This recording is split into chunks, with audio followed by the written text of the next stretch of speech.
Good day, everyone. Good day. This is the case of Peterson versus Juarez. Miss Peterson, you are suing Mr. Juarez for $350. You say the defendant owes you the value of all of the dishes he broke on your moving day. Is that correct? Yes, Your Honor. And the defendant, you say it wasn't your fault, it was the plaintiff's fault. You don't owe her anything. That's right, Your Honor. All right. So, Miss Peterson, I'll start with you. When were you moving? Where were you moving? About a couple months ago in Atlanta, Georgia. Okay, and you hired? I hired movers to begin with, but they said it was moving season, so tried to upcharge me. I went from about $100 deposit to $500. So I then called my brother, and he said he could help, and he had some buddies that would definitely help. Was there pay involved, Miss? Yeah, I paid them $200 per person. Per person. For how many hours? 4. For 4 hours. So was this all verbal, or was it a text exchange? Do you have any evidence of what the agreement was? Did you settle on $200 and say, yes, that works for me via email or text?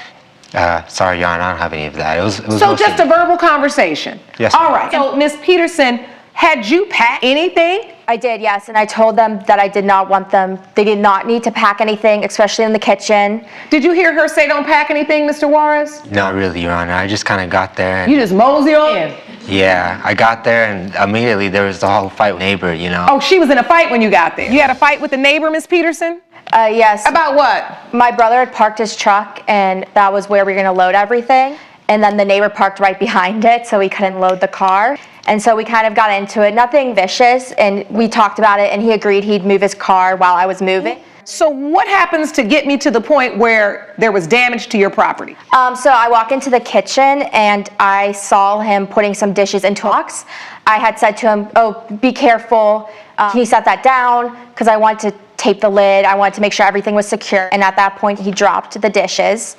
And, you know, I was upset because they were expensive, but he also didn't say... You were there with him when he dropped the dishes? I was, yes. So he dropped before you taped it, or were you over there trying to get the tape on the top of the box and then he dropped it as you were trying to tape it? I was putting a lot of force because he was kind of pulling back on the box, and I was like, oh, can I tape it? And then why are you pulling back on the box if you're trying to tape it? I'm not really sure. He was kind of just rushing through. Why were you pulling back on the box when she's trying to tape it, Mr. Juarez? She was in my face with the tape, and she was kind of ordering me around and stuff. And so she kind of approached me. I backed away just sort of instinctively. What had you put inside of it? Had you rolled all of them in paper? I had rolled a few when I started packing, but when he was putting them away, he kind of just was putting them in there. You putting the dishes in with no... Yes, Your Honor, I was in a rush. And had you given them an instruction like, hey, I'm packing those dishes with paper?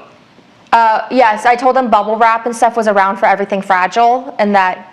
And so were there bubble wrapped items inside the box when he picked it up? Yes, I already wrapped a few plates and bowls. Yes, they were in the box already? Yes. All right, I've heard enough. This is the problem here.